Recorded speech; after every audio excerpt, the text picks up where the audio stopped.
Hello. How's life? It's Saturday. I'm a little cold right now. It's 2 o'clock in the afternoon. I did my daily tarot like hours ago, but I've just been busy, so I haven't been able to record it yet. But I want to get it recorded because until I record it, I keep like all the cards out. I don't put them back in the decks.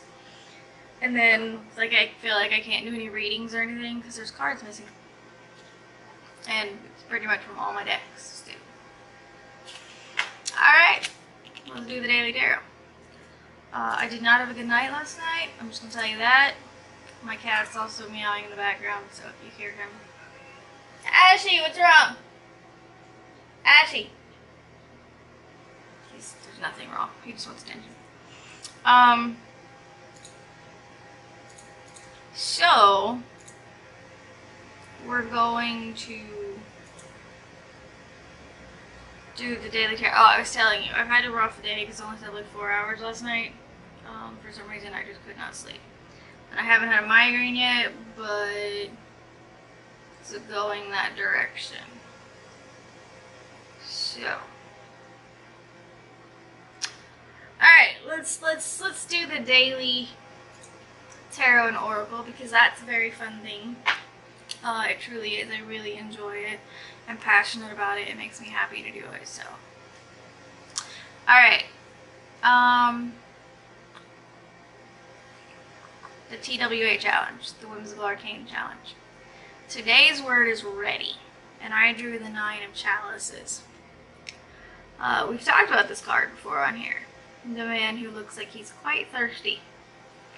And what this card reminds us, the card is called The Chalice Provides. And it reminds us that even when we don't think we have anything left, the chalice is still there for us and it has what we need. So, be ready to turn to the chalice when you need to, and it will help you. Alright, the May Elements Challenge is just your favorite world card. Favorite one that I own is from the Mystic Dreamers Tarot. I love how she's dancing on top of the world, and the fact that she's holding that veil around her kind of makes me feel like it's kind of a belly dance type thing, which is awesome to me. I just think this is a beautiful picture, a beautiful card, and I love the idea behind it. Alright. Major challenge. Today is focused on the Death card. And the instruction for today is to release a negative attachment. I have some negative attachments that I've been working on releasing. It's so hard. So hard. They just keep sticking to me. I'm trying. I'm really trying. I'm trying rituals, I'm trying meditation, I'm trying visualization, I'm trying intention setting, because I want to be rid of them.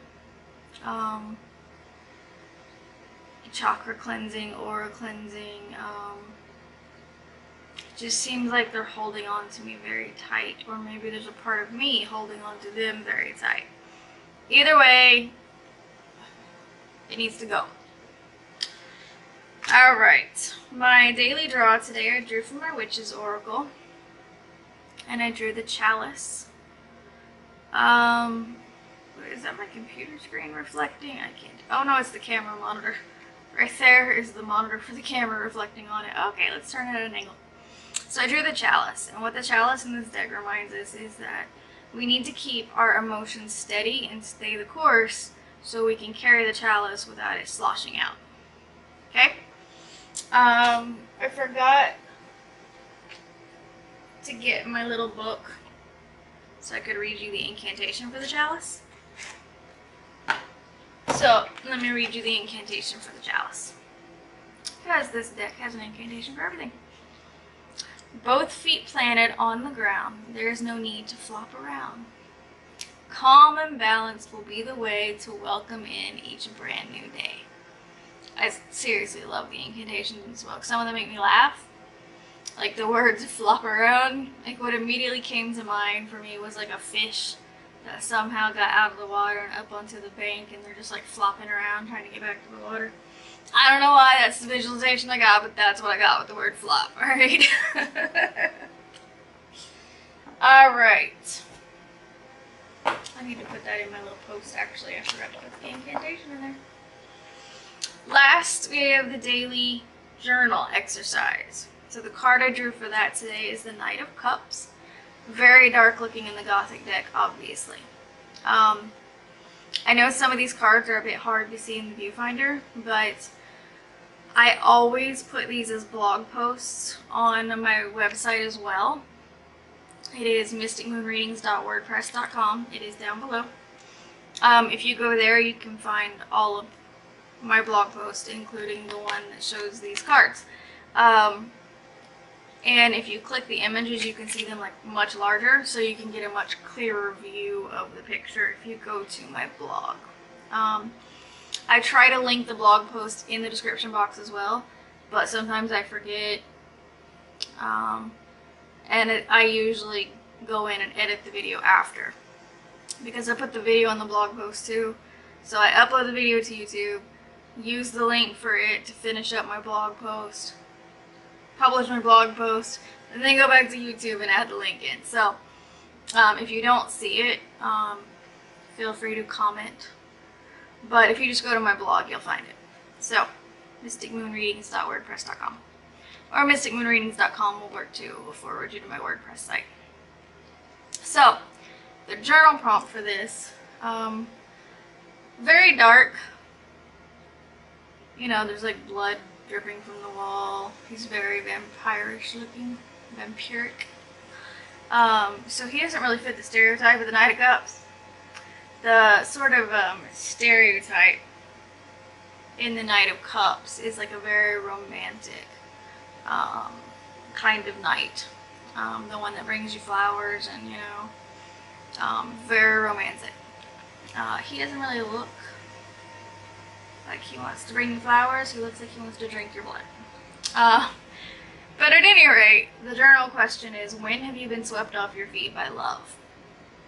So, my answer to this was interesting. I don't feel I've ever been swept off my feet by love. And I remember when I was like in my late teens, early 20s, you know, there were so many TV shows and movies that were just so much about romance. There was the movie French Kiss. There was Letters to Juliet. I used to watch a lot of chick flicks. I don't anymore. But when I was late teens, early 20s, that's the kind of stuff I wanted to see in my own life. These grand romantic gestures and, you know, a big setup, you know, proposal instead of two people just talking about it. It didn't take long, though, for me to realize that that stuff wasn't realistic. And it's not. Sure, there are very romantic men out there who will do things to surprise you throughout your relationship, and that's great. I don't feel like I need it anymore, though. I don't even really want it. You know, my husband did do like a proposal to me, but it was just at our home, like, which is 100% fine with me. I don't need some big grand event. But the thing is, we already knew we were going to get married, because as I've been throughout the world in my own relationships and talking to friends and family, you know, about their proposals and such, now when I watch TV or movies, or even if I hear of a real life situation where someone proposed and the person said no, I'm always just completely shocked by this. Like, how do you not know if you're to that point in the relationship or if that person wants to marry you? Because every relationship I've been in since my like mid-20s, when marriage became a topic, we talked about it together. Like, we talked about it together. there was none of this like surprise stuff. Like, surprise, this one wants to get married and the other one doesn't. Like, that wasn't a thing that ever happened. There was no surprise proposal that someone could deny because it hasn't been talked about. Like, I don't understand it. I feel it's much more practical to discuss it as a couple because I feel communication is so important. If you have a question about how your partner feels about you, if they're ready to commit, if they want to get married, you need to talk to your partner. Like, communication is so, so important. And it amazes me the number of people I see asking for advice in situations like, well, I don't know if, he's, ready to commit. What should I do? Well, you should talk to him. Like, that's what people do. They talk, they communicate. It's important to do that. It is so important to communicate. Because if you're not communicating with your partner before you get married, you're not going to be communicating after you get married either, and that marriage is not going to last. You have to have communication to last. It's one of the most important parts of a marriage and relationship. For those that don't want to get married or don't care to get married. Understandable too. And I always hear people talk about, like, once you get married, like, the relationship changes so much. I've been married more than once. And I can tell you the relationship didn't change at all either time. Because we were already committed to each other before the time we got married. We were already in that mindset. That was a fun time. So there was no surprises. There was nothing different. And I feel, at least from my point of view, that that's the way it should be. There should be a smooth transition between not being married and married, if you choose to get married. Alright, anyway, I've rambled. Basically, by my mid to late 20s, I was much more of a realist. Possibly even a little jaded and pessimistic. So I don't need or want grand gestures of love anymore. It's nice for my husband to surprise me every once in a while. Usually what he will do if he wants to surprise me is, like, he'll leave a note for me, like, on my desk or something. And those always make me feel good. They always make me smile, and I appreciate the little gestures like that, but I don't need elaborate surprise, sweep you off your feet kind of thing. I just don't feel those are realistic.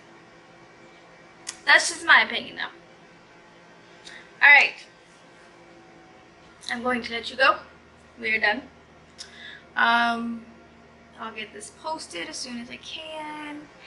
And I will see you tomorrow. Hopefully I will feel better. Alright. I wish you love and light. I hope you have an amazing weekend. And I will see you in my video tomorrow.